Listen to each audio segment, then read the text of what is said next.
Hola, soy Fernando Fraquelli. Comenzamos Idas y Vueltas, una charla con los protagonistas del Congreso. Nos cuentan sus proyectos, sus propuestas y su tarea legislativa. Idas y Vueltas, por aquí, por BCN Radio.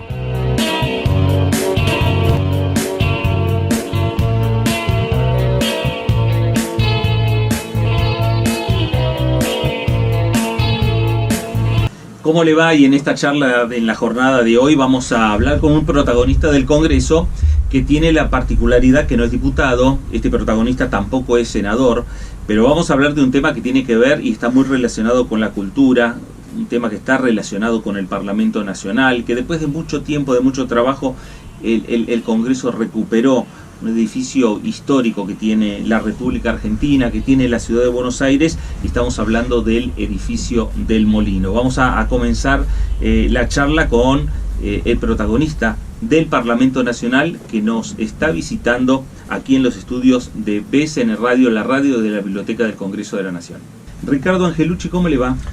¿Qué tal? Buenas tardes, ¿cómo están? Muy bien, gracias por acompañarnos, por visitarnos, por contarnos esos secretos que de repente no vemos, porque vemos un edificio del Molino que se está recuperando, que en gran parte está recuperado, que pudo abrir sus puertas, que pudo ser visitado y que eso generó también muchas emociones, pero hay un trabajo detrás.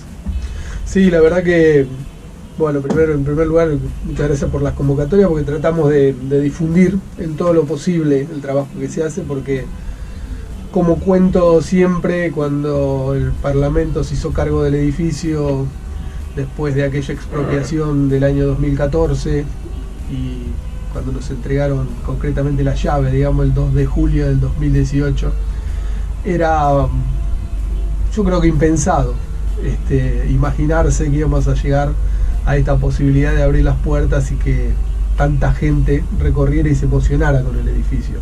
Entonces, la verdad que para nosotros es muy importante contar permanentemente todo el trabajo que se ha hecho, desde dónde partimos, considerar que este era un edificio que, como vos contás, está frente al Congreso de la Nación, que era parte constitutiva de la historia, de la política, de la cultura, pero bueno, vinculado muy íntimamente con el Parlamento, como siempre contamos, llamada la tercera cámara, porque era el lugar de los encuentros previos, de los encuentros posteriores o de las negociaciones de los distintos bloques políticos. Así que tan imbrincado con la política, y un edificio que a los ojos mismos de ese Parlamento se caía, porque esta es la verdad. En el año 2014, cuando se expropia, la decisión se toma porque el edificio tenía serios riesgos de derrumbe, después de 22 años de estar cerrado, de haber estado abandonado por el sector privado, que esto también hay que considerarlo. Este es un edificio privado que se termina siendo recuperado como patrimonio público por una decisión política en aquel momento de la actual vicepresidenta Cristina Fernández, y afortunadamente no solo se expropió, sino que después empezó esta tarea que bueno, de alguna manera a mí me toca coordinar desde aquel momento, ¿no? Y tarea que no se interrumpió a pesar de los cambios políticos en la República Argentina, porque hablamos de Cristina Fernández de Kirchner, y luego llegó Mauricio Macri, y luego llegó Alberto Fernández, y hay un trabajo que también las autoridades del Congreso continuaron.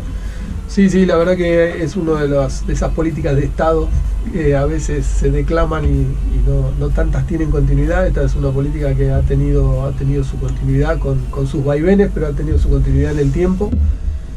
Y a mí primero me interesa destacar fundamentalmente el grupo de corajudos, digamos, que de alguna manera ingresó en aquel momento, un grupo muy chiquito de algún personal de las cámaras y algún otro personal contratado, expertos, artesanos, que siempre digo se animaron a ingresar a un edificio que no tenía servicios, a un edificio que tenía, como te contaba, riesgo claro de derrumbe, a un edificio que tenía inundación, a un edificio que había sido saqueado, un edificio que todavía tenía ocupantes.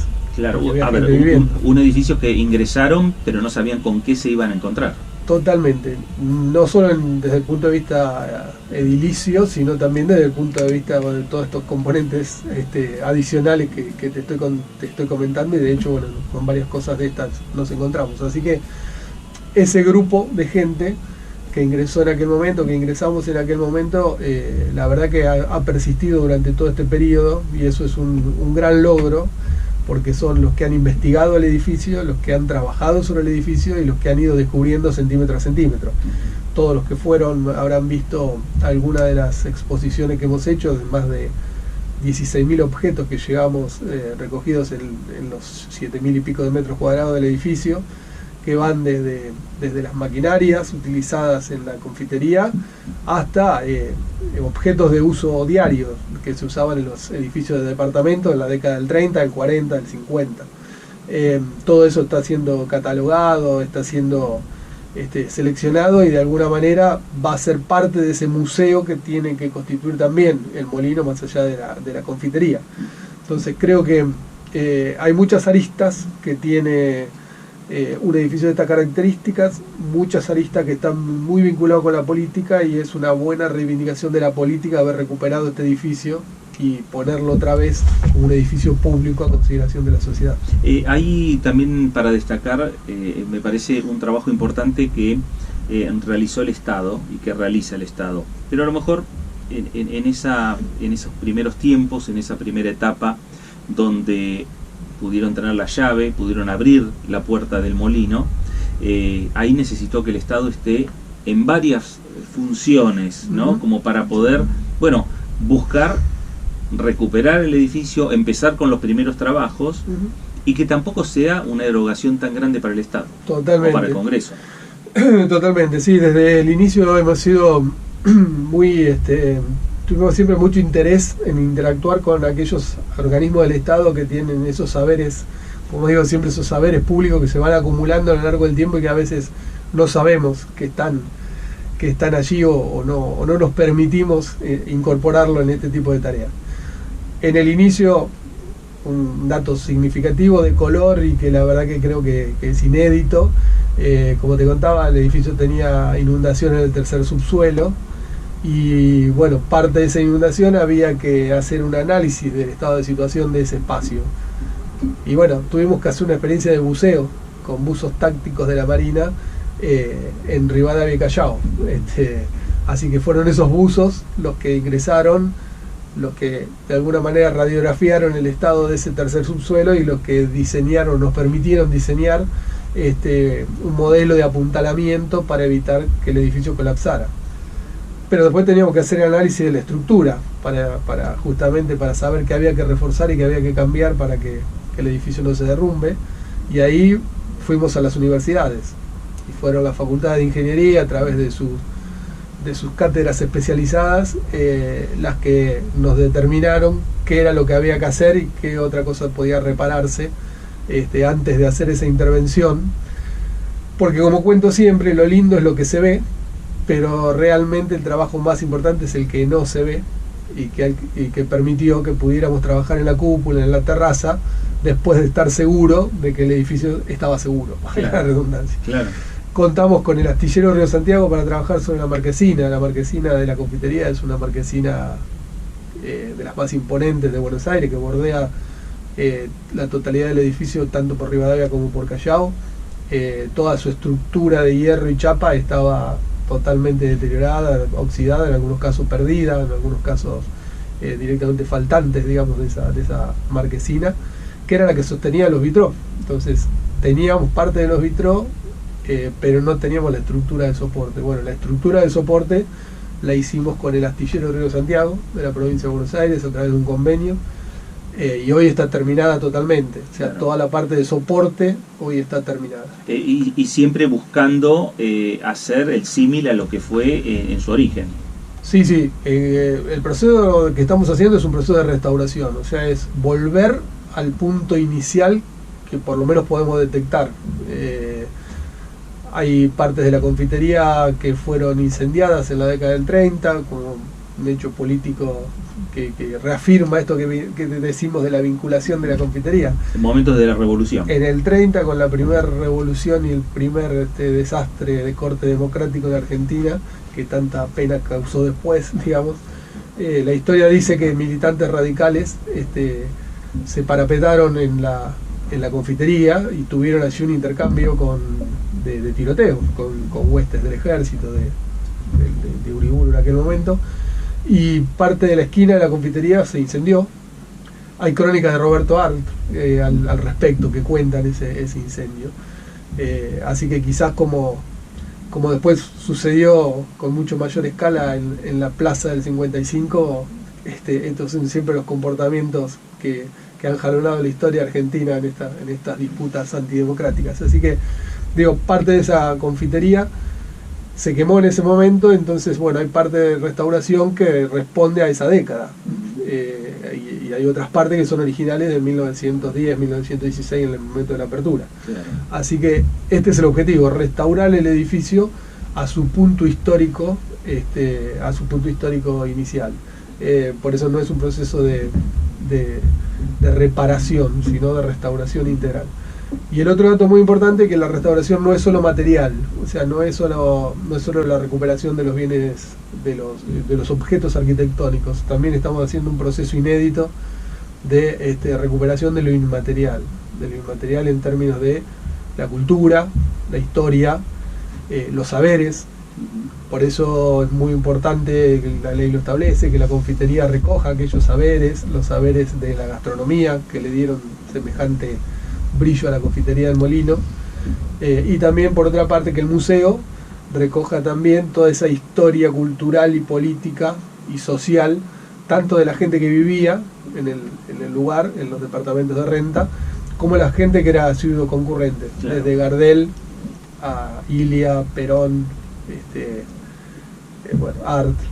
Ahora, Ricardo, fue fundamental y es fundamental en esta restauración y en esta puesta en valor y en lo que tiene que ver también con la recuperación de la confitería, la presencia, la participación del vecino, de aquellos que eran habitués de la confitería, de aquellos que fueron familiares de trabajadores de la confitería, sí, y que pudieron aportar datos y elementos, obvio.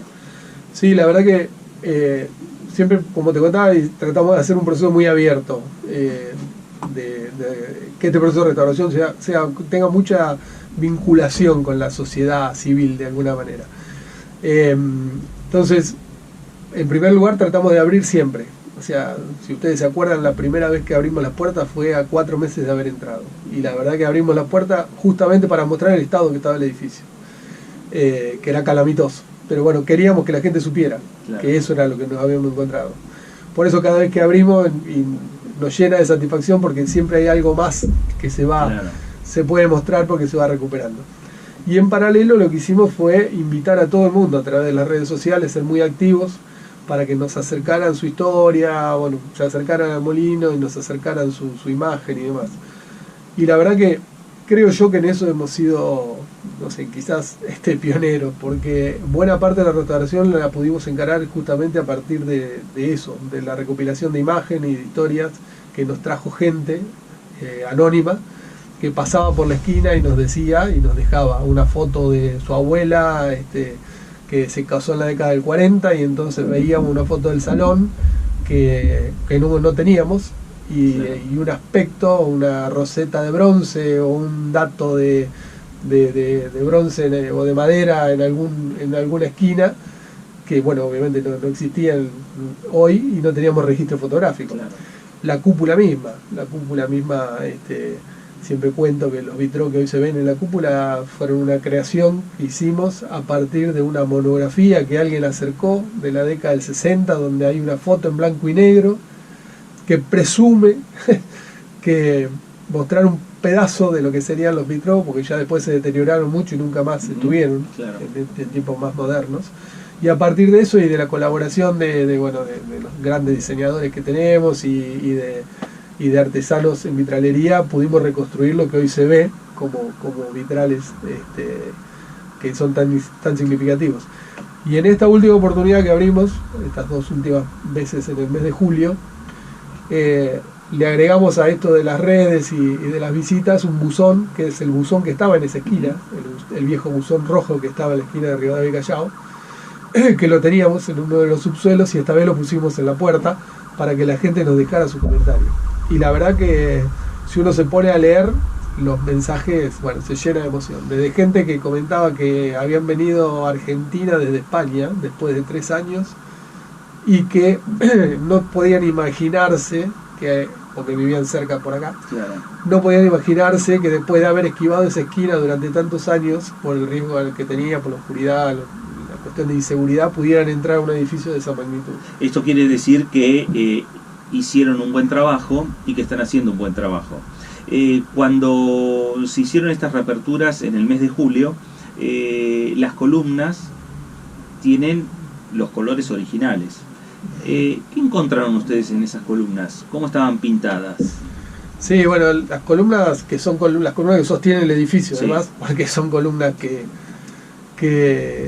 como digo siempre, el edificio es un edificio hecho en hierro y bovedilla, o sea, no tiene hormigón, bueno, características técnicas. Esas columnas no solo estaban rajadas, sino que en algunos casos tenían pérdida de parte del material, y en otros casos estaban pintadas hasta con 8 manos de pintura. O sea, lo que hoy se ve como una cosa que parece mármol, a pesar de que se llama estuco, y es estuco símil mármol, como una técnica que emula el mármol, en algunos casos habían sido ocultadas por hasta 8 manos de pintura. Y como les mostraba el otro día a algunas personas, había pedazos que estaban pintados de color rojo, para que ustedes se den una idea. Y debajo de ese color rojo, después de 8 decapados, se encontraba la columna de este estuco símil mármol. Que para que ustedes tengan idea, llegar a ese punto, que hoy son más de 100 y pico metros cuadrados en total lo que se decapó y se llegó a ese punto, eso es un trabajo que cada uno de los artesanos hace minuciosamente con un bisturí, decapando capa por capa de a uno y centímetro por centímetro. Entonces, el tiempo que lleva a esto es un tiempo, además de la paciencia, claro, que uno no tendría, y además de los instrumentos, porque verlo a los chicos la verdad que llama la atención a veces con bisturí, cepillitos de dientes, porque no se puede raspar, no se puede deteriorar, con lo cual el trabajo necesita esa minuciosidad. Entonces solamente lo puede hacer gente que además de capacitación tenga amor por esto. Por eso a mí me interesa siempre rescatar a estos, los laburantes, digamos, que están ahí adentro, claro, porque la verdad que han hecho cada cosa con un sentido de pertenencia y amor al trabajo que están haciendo, que es inmenso. Este grupo de restauradores es el mismo grupo que estuvo también restaurando lo que son dependencias del Congreso Nacional. Solo una parte. En realidad lo que hicimos fue, en la Cámara de Diputados y la Cámara de Senadores tienen grupos de restauración, que en su momento dio origen al PRIE famoso, en el 2012, cuando empezamos con este proceso de restauración integral. Pero el grupo de Molino lo constituimos de alguna manera ad hoc, tomando aquella experiencia, usando los saberes de muchos de los especialistas que son jefes de los equipos de diputados y senadores, o sea, las 2 cámaras nos han dado todo su apoyo, lo mismo las direcciones de cultura de las 2 cámaras. Siempre hemos trabajado muy interrelacionadamente con las dos administraciones, tanto de diputados como de senadores, y la verdad que, bueno, el resultado está a la vista. Claro, sin lugar a dudas. Estamos dialogando con Ricardo Angelucci, que es el secretario técnico del edificio del Molino, el hombre que está encargado de llevar adelante esto que estamos viendo, que vemos y que vimos durante el mes de julio, esas reinauguraciones, esa inmensa bandera argentina que iba desde la cúpula hasta la entrada por la esquina de Callao y Rivadavia. Bueno, este edificio que encendió sus luces, que abrió sus puertas y que tiene prácticamente terminado lo que es la planta baja, lo que sería y lo que va a ser la confitería, que tiene terminado lo que es el primer piso, que es el salón principal, pero que se sigue trabajando hacia arriba, buscando y en definitiva terminar siendo ¿qué en el futuro? Bueno, la ley dice claro que tiene que ser el edificio. El edificio tiene que ser una confitería que respete sus valores históricos en todos sus términos, en gastronómicos, culturales y demás. Así que ese es un proceso que tendrá que iniciarse con el sector privado para hacer esa explotación de tipo gastronómico. El resto del edificio, la ley establece, tiene que ser museo y estar dedicado a distintas actividades artísticas, como centro cultural. Lo que pasa, a mí siempre me gusta puntualizar que el edificio tenía 7.000 y pico de metros y el grado de deterioro del edificio, además de que globalmente era importante, hay lugares del edificio que tienen un estado, digamos, de deterioro muy significativo. Claro. Aparte de eso, como vos contabas, nosotros hoy, después de haber estabilizado esto desde el subsuelo hacia arriba y desde el techo hacia abajo, como cuento, que hoy permita decir que el edificio está totalmente estabilizado y estructuralmente totalmente contenido. Otro tema que no tenía el edificio era servicios adecuados. Claro. O sea, no había quedado en la confitería ni en el salón ningún sanitario disponible. Y además las instalaciones estaban totalmente, bueno, además de que sean antiguas, colapsadas o en algunos casos perdidas. Entonces, ahora estamos en la etapa final para poder terminar con la confitería y el salón del primer piso. Como vos contás, están restaurados desde el punto de vista arquitectónico, pero nos está faltando dotarlo de los servicios imprescindibles. Estamos terminando el tema de ascensores, que en este mes se terminan, y por primera vez el edificio va a tener 3 ascensores por la calle Rivadavia, que van a ir desde los subsuelos a la terraza, cosa que el edificio no tenía, y un ascensor por Callao.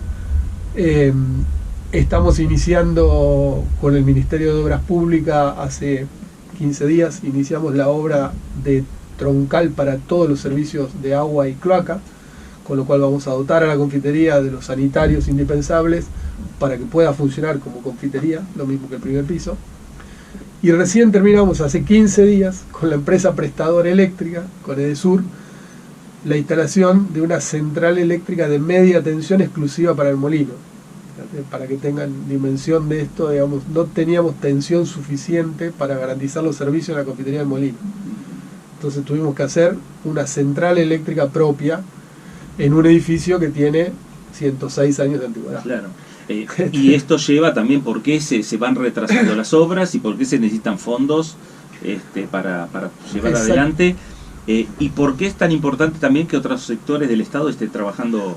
Totalmente, por eso ahora estamos con estos 2 convenios con el Ministerio de Obras Públicas, con el ministro Catopodis, y bueno, a partir de estos 2 convenios vamos a poder terminar estas cuestiones que tienen que ver con lo estructural de la prestación de servicios. Una vez que estas obras en curso estén terminadas, que nuestra expectativa que esto sea en el transcurso del año, o sea, hacia finales del año, estaríamos en condiciones de que vía concurso, vía licitación, algo que se resolverá desde las autoridades de las cámaras, pueda ser concesionada la confitería para su explotación como confitería. Claro. Y no estas aperturas como visitas, digamos. Claro, y que ya tenga una regularidad en torno a tener las puertas abiertas. Exacto, ya eso es una tarea que, digamos, excede a la comisión bicameral. Nuestro objetivo y nuestra obligación es, como digo, poner en condiciones el edificio para terminar esto y continuar con lo que tiene que ver con lo que te contaba de los distintos pisos. Lo del museo, que tenemos los materiales recopilados, pero bueno, hay que garantizar el espacio de exhibición, que estamos trabajando en eso. Y lo mismo el tema del centro cultural, hay que pensar qué características tendrán estos centros culturales. Claro, y después, en definitiva, también lo que tiene que ver con el contenido que va a tener, ¿no? Esos espacios. Seguramente, y eso ya será una tarea que también va a estar mucho más ligado a las áreas de cultura que a esta comisión. Claro. O sea, nuestra obligación es terminar este proceso, digamos, poniendo el edificio en condiciones para que admita todo este tipo de uso que establece la ley en el más breve lapso posible, considerando las restricciones económicas y considerando las dificultades que teníamos desde el origen del edificio. Los diputados actuales, los senadores actuales, las senadoras, las diputadas, ¿lo consultan permanentemente de cómo está la marcha de las obras o es un tema que lo conversa con las autoridades de las cámaras?